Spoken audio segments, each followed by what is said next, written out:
இது அவர்கள் இந்த தேர்தலில் தொகுதிகளை மட்டுமே நாங்கள் தேர்ந்தெடுத்து ஒவ்வொரு கட்சிக்கும் கொடுத்து கொண்டிருக்கிறோம். இப்போ ராஜ்யசபா பற்றி இப்பொழுது எந்த ஒரு கட்சிக்கும் நாங்கள் எந்த முடிவும் இங்கு சொல்லவில்லை. ஆக இது முடிந்த பிறகு அது பற்றி நிச்சயமாக நாங்கள் யோசிப்போம். உரிய நடவடிக்கை எடுத்து உங்களுக்கு ஆக வேண்டியது எதுவோ அதை நாங்கள் செய்ய தயாராக இருக்கிறோம் என்று எங்களுக்கு உறுதிமொழி அளித்திருக்கிறாங்க. அந்த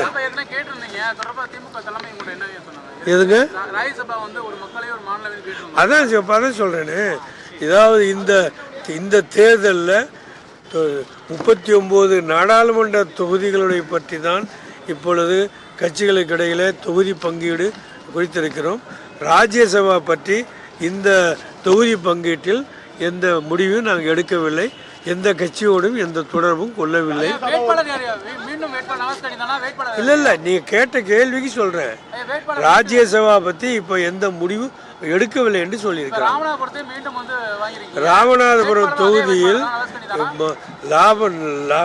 ராமநாதபுரம் தொகுதியில் இந்திய முஸ்லீம் லீகின் சார்பாக மிக சிறப்பாக 5 ஆண்டு காலமாக பணியாற்றி கொண்டிருக்கிற நவாஸ் கனி எம்பி அவர்களே தொடர்ந்து அந்த தொகுதியில் போட்டியிட வேண்டும் என்று முஸ்லீம் லீகிலே உள்ளவர்கள் மட்டுமல்லாமல் ராமநாதபுரத்திலே உள்ள அனைத்து கட்சியின் சார்பாகவும் குறிப்பாக திராவிட முன்னேற்ற கழகத்தின் சார்பாகவும் அது பரிந்துரை செய்யப்பட்டிருக்கிற காரணத்தினால நாங்களும் அதே முடிவு எடுத்திருக்கிறோம்.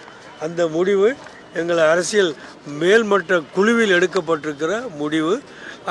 ராமநாதபுரம் தொகுதியில் இப்பொழுது உள்ள எம்பி நவாஸ் கனி தான் வேட்பாளராக அறிவிக்க இருக்கிறோம். இதனை விரைவில் திருச்சியில் எங்கள் பொதுக்குழுவை கூட்டி அதிலே முறைப்படி நாங்கள் அறிவிப்போம். ஓகே,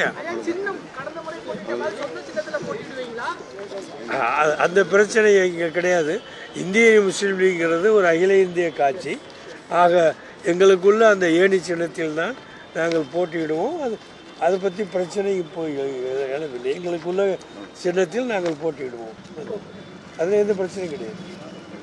அதை பற்றி பேசும்போது பாலு அவர்கள் மிக தெளிவாக சொல்லிவிட்டார்கள். இது அகில இந்திய கட்சி, அதற்கு நம்ம ஒன்றும் யோசனை சொல்ல முடியாதுன்னு சொல்லிவிட்டார். ஓகே, ஏணி சின்னத்தில் தான் நவாஸ் கனி எம்பி மீண்டும் ராமநாதபுரம் தொகுதியில் போட்டியிட்டு வெற்றி பெறுவார் உங்களுடைய ஆசையோடு.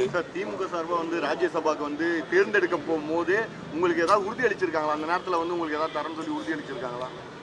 நாங்கள் கேட்டது எதையுமே அவங்க மறுத்தது இல்லையா ஐயா.